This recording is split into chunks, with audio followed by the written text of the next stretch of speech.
Last time on Rockbottom, roommates Kitty Boone and Barbie LaTrollop anxiously anticipated their upcoming party, already predicted by many to be the social event of the season. Their friend Estefan revealed that a handsome young psychopathic killer was last seen making his way towards the Rockbottom campus. Kitty's ex-boyfriend, Lance von Chauvin, became indebted to the mysterious Professor Wayne Newton, and cub reporter Freddie Kent eagerly set out after his first big story. Tonight, Episode 2 of Javelins and Machetes. In Quaker Hills, Kitty and Barbie prepare their room for the evening's festivities. Barbie, there's no more room in the fridge. So take the food out, silly. Oh, right. Do you think we have enough music? Don't worry, Laszlo is bringing all his CDs. I want music, Kitty, not political commentary. Don't worry, I told Laz to take it easy. Barbie, I think this party might be getting a little out of hand. What do you mean? I thought we were just inviting a few people over. Now it sounds like everyone on campus is coming. It just comes with being the two most popular girls on campus, I guess. Is that us? Of course, aside from the reputation we've gotten from the fabulous parties we've thrown in the past. Barbie, 13 people got arrested at our last party. Yes, aside from that. Well, every guy on campus wants to spend an evening with Barbie LaTrollop. And stands a good chance of doing so. My point exactly. And you, well, you were the one true love of the one, the only, the fabulous, the gorgeous Lance von Chauvin. Lance! Oops. Sorry, Kitty. Didn't mean to stir up bad memories. Lance, oh, what if he shows up tonight, Barbie? I can't face him. Not after that fateful day at the track and field competition. No, he wouldn't come. He couldn't. Well, he probably wouldn't have, except I kind of invited him. What? How could you do that? I was inviting a few other guys, and he was standing right there. I had to. It'll be good for you, Kitty. It'll give the two of you a chance to clear the air. Excuse me, could you please... Kitty? Kitty Boone? Oh, my God. I can't believe it. This has got to be one of those major mega mondo coincidence quirk of fate kind of things. What are you doing here? I just transferred here. I had no idea you went to Rockbottom. Isn't that incredible? Couldn't you just die? God, I hope so.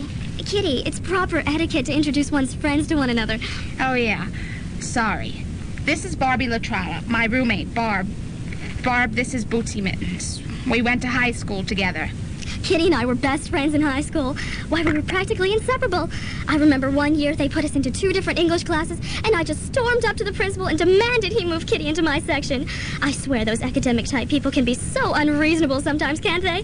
But after a day apart, we were together again. Boopsy Mittens and Kitty Boone, the mitten and the kitten. We're like sisters.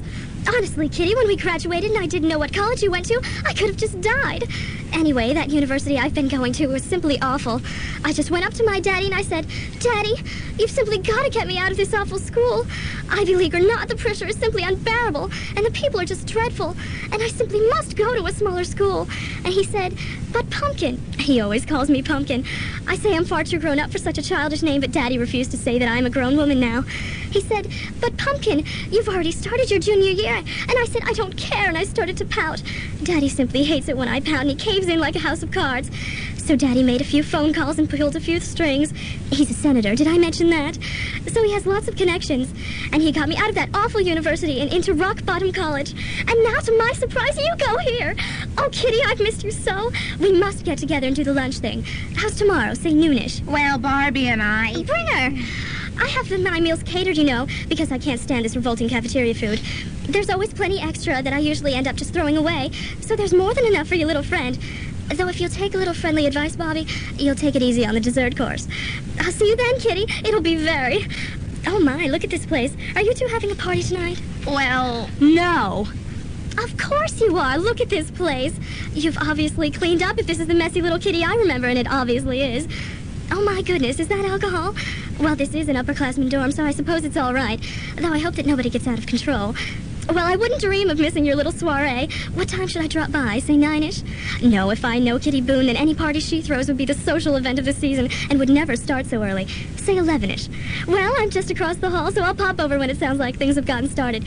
Or a little later, to be fashionably late and all that. Oh, the rigors of being a social butterfly. Did you know that there are men living in this dorm? I didn't know that it was co-ed when I transferred. Well, there'll have to be a few changes made before this place is suitably academic environment for Boopsy Mittens. Oh, by the way, I came over to ask you two to please be quiet.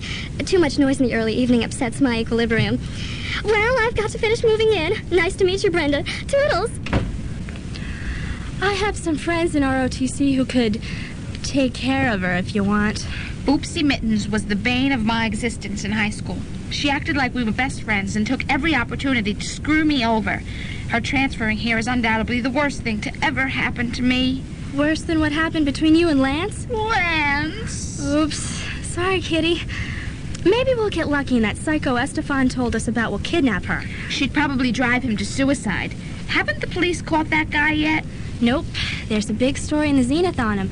They gave him a name based on how he kills people, like the Boston Strangler. What is it? They call him Machete Melvin. Meanwhile, in Chastity Court... Come on, Lance, snap out of it. She's just a girl. That's better. She's not just a girl, Jock. Kitty Boone is the girl, the only girl for me. She's perfect. Yeah, she's pretty stacked. It's not her body, Jock. Well, it's not just her body. It's everything about her. I love her. After what she did to you? It was an accident. She said so. She threw a javelin at you. It slipped out of her hand. It flew across the field and impaled you onto the bleachers. It took 3 weightlifters to pull it out. She was pretending she was going to throw it at me as a joke. She just used more force than she meant to and accidentally let go. You're just lucky it only scraped your major organs. You were pretty pissed at her when you came out of your coma, man. I wasn't that mad. You called her a treacherous, backstabbing bitch. It was the pain medication. I didn't know what I was saying. Look, she'll forgive me. She has to. I won't leave her party tonight until she forgives me. Lance Von Chauvin and Kitty Boone will be together again. That's better. At that very moment, in the quad, Freddy the freshman snoops around. Excuse me, sir. Do you know anything shocking going on that you'd like to share with the rest of Rockbottom? Get the hell out of my way, Pee-wee. It's Freddy. Freddy Kent, star reporter. Or soon-to-be star reporter. Excuse me, miss? Beat it, jerk. Doesn't anybody have a story to tell? Hey, you, freshman. Yes? Who are you? Come out from behind those bushes. I can't see you. Don't come any closer. Is there something wrong with your voice? Look, do you want a story or not? Of course I do. What's up? You know Professor Newton? Wayne Newton, the English professor? That's him. If you want a story, check into some of the students who have been passing his courses. Normally stupid students suddenly getting A's. Like who? Most recently, Lance Von Chauvin. What exactly are you insinuating? Are these students doing something for Professor Newton? I can't say anymore. I have to leave before someone sees me. I've told you enough. The rest is up to you. Wait, who should I tell my editor my sources? Just call me Sore Throat. Shortly thereafter, in the part of the underclass boys' dorm known as the cesspool, we join Estefan Rodriguez, whose rather small and unimportant part in the last episode is suddenly about to get much bigger and more interesting. Excuse me, I'm looking for Estefan Rodriguez. Yes, I'm Estefan Rodriguez. I'm just on my way out, though. Please, Mr. Rodriguez, this won't take long. My name is Jonathan Fleesom. I'm a lawyer representing the small Central American island nation of Pequeño.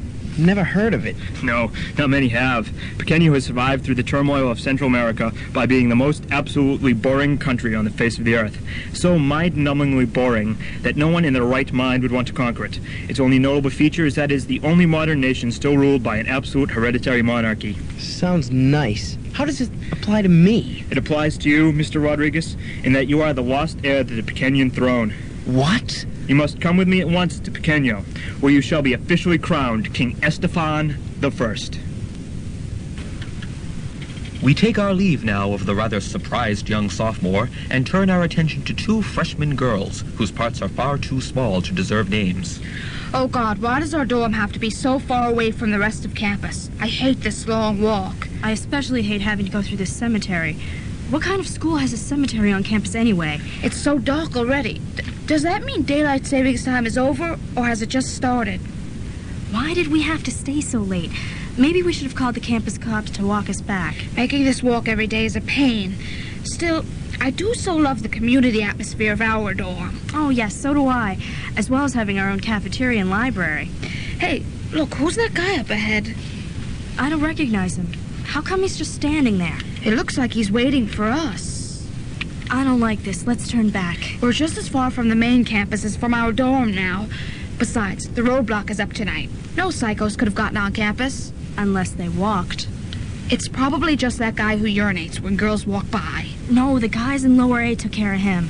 He looks young. He's probably a student or something. Please, let's turn back. Too late now. Hello there. Hello, ladies. Hi. You know, two such lovely young ladies as yourselves really shouldn't be out all by yourself after dark in a cemetery so far away from where anyone could hear you scream. Could you excuse us for a second? Certainly. Okay, I'll grant you that was a weird thing to say. Maybe we should make a run for it. In these shoes, he'd catch us easy. Ask him what he's doing out here. I'm not gonna ask him, you ask him. Fine, scaredy cat, I'll ask him. Hello again. Hello. If you don't mind me asking, what are you doing out here? I'm polishing my machete. Is that what that thing is? What are you gonna do with your machete? Hack you both into teeny tiny pieces. Oh, What should we do? I don't know. Should we run? No, he'll catch us. Maybe we should fight. With what? Our pencils? He's got a machete. I can't imagine how we didn't see that before. Why isn't he doing anything? Maybe it was just a joke. Maybe he's trying to scare us. Ask him. Excuse me again. Ugh, what a mess.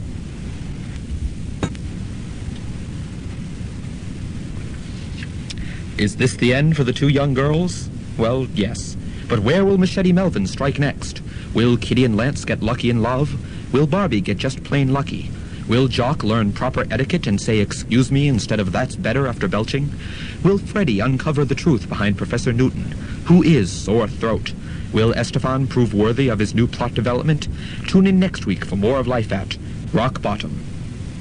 Rockbottom was written and directed by Brian Olsen, produced by Bill Bates, Sam Broderick, Rob Swift, and Mike Fulham, and featured Brian Olsen as the narrator and Machete Melvin, Tara Kenavan as Kitty Boone, the female student and the first victim, Amy Strack as Bobby LaTrollop, Boopsie Mittens, and the second victim, Jesse Rogers as Jock and Sore Throat, Eric Olsen as Lance Von Chauvin, Mike Fulham as Freddie Kent, Sam Broderick as Jonathan Fleeson and the male student, Bill Bates as Estefan Rodriguez.